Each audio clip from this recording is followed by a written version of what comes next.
David, the Shepherd King's Journey. Samuel walked slowly among the flocks in Bethlehem, guided by a quiet voice that only he could hear. God had sent him to anoint the future king of Israel. One by one, Jesse presented his sons, each strong and handsome. But Samuel hesitated every time. At last, young David stepped forward, his shepherd's staff in hand. Though he was the youngest and tended sheep for his family, God said, "This is the one." Samuel poured fragrant oil over David's head. From that moment, God's Spirit was with David, preparing him for the journey ahead. Back in the fields, David cared for his father Jesse's sheep. He drove away lions and bears with only a sling and stones, trusting God to protect him. David sang songs of praise as he watched the flocks, his heart full of faith. In quiet moments, under starlit skies, he played melodies on his harp, dreaming of how God might use him to help his people. One day, trouble came from across the valley. The Philistine army gathered, led by a giant named Goliath. He was over 9 feet tall and wore a heavy bronze armor that clanked with each step. Every morning and evening, Goliath shouted, "Choose a man to fight me. If he wins, we will serve you, but if I win, you will serve us." The Israelite soldiers trembled with fear. For 40 days, no one dared face the giant.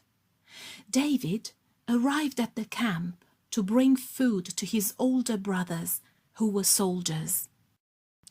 He heard Goliath's challenge and saw how frightened the men were. David's heart burned with courage. He told King Saul, "I will fight him." Saul hesitated. David was young. He had no armor. But David said, "I have protected my sheep from lions and bears. The Lord who saved me will save me from this Philistine." Saul agreed and offered his heavy helmet and breastplate, but David chose his simple shepherd's sling and 5 smooth stones from a stream. Goliath laughed when he saw the young shepherd approach. "Am I a dog that you come at me with sticks?" he roared. David answered, "You come with a sword and spear, but I come in the name of the Lord Almighty." He ran forward, swung his sling, and let a stone fly. It struck Goliath's forehead. The giant fell with a crash, and the Philistine army fled in terror. Israel's soldiers cheered as David lifted Goliath's sword and held it high. In that moment, Israel celebrated a new hero. King Saul welcomed David into his court. There, David became friends with Jonathan, Saul's eldest son. Jonathan admired David's courage and faith. Though Jonathan was heir to the throne and David was anointed to be king one day, their friendship stayed strong. They made a secret promise of loyalty, and Jonathan gave David his royal robe and armor as a sign of their bond. David's fame grew with each victory, but King Saul grew jealous. He feared David would take away his throne. Night after night, Saul's mind was troubled. He looked at David's harp and sent a spear flying toward him in a jealous rage. David dodged and ran away, leaving Saul's court to save his life. Jonathan tried to calm his father's anger, but Saul's jealousy would not be quelled. David fled into the wilderness. He found safe hiding places in rocky caves and gathered a group of loyal followers who believed in him. Even there, David remembered Saul had once been anointed by God, so he refused to harm the king. Once, Saul hunted David down and searched a cave where David and his men were hiding. David's heart ached at the chance to end Saul's life. Instead, he crept close and cut off a corner of Saul's robe. When Saul left, David revealed himself and pleaded, "Why do you hunt me as if I were a wild animal? I had the chance to harm you, yet I did not. May the Lord judge between us." Saul bowed his head. David's mercy shone brighter than any sword. Years passed. The battle at Mount Gilboa ended with Saul's death. David mourned for the man who had been God's chosen king, even as the people of Israel proclaimed David their ruler. He moved to Jerusalem and made it his capital. His great courage and faith had won the hearts of the nation. As king, David's life was not free from mistakes. He saw a beautiful woman named Bathsheba bathing on her rooftop. His heart turned away from God's commands.